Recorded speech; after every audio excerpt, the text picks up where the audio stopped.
Crime করেছিলি তখন তোর সম্মানের কথা মনে ছিল না? এখন সম্মানের ঢাক পেটাচ্ছিস? তোকে এখানেই দেখা করতে হবে।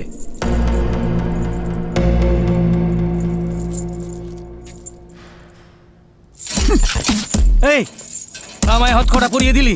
চোর হয়ে পুলিশের সঙ্গে রংবাজি। চিফকে ওর কেরামতি দেখতে দিন। আমারও সম্মান আছে। লজ্জাতে ভ্যাকসিন মারিস না। আর রাতে ডাবল চিকেন বিরিয়ানি খাওয়াবো ভাই, ছেড়ে দে না। জানেন তো ভিজিটিং আওয়ারে কয়েদিদের হাত করা পড়াতে নেই।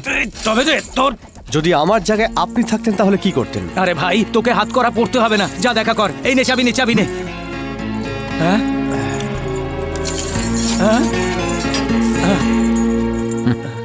কি ভাবছো লোকটা কাজের হবে? আমার তো কোনো কাজের মনে হচ্ছে না। ওর নিজের ওপর বিশ্বাসটা বড্ড বেশি। বাবা, রানী, বাবা, ফ্রিজ। কি হয়েছে? নিজের পকেটটা চেক কর।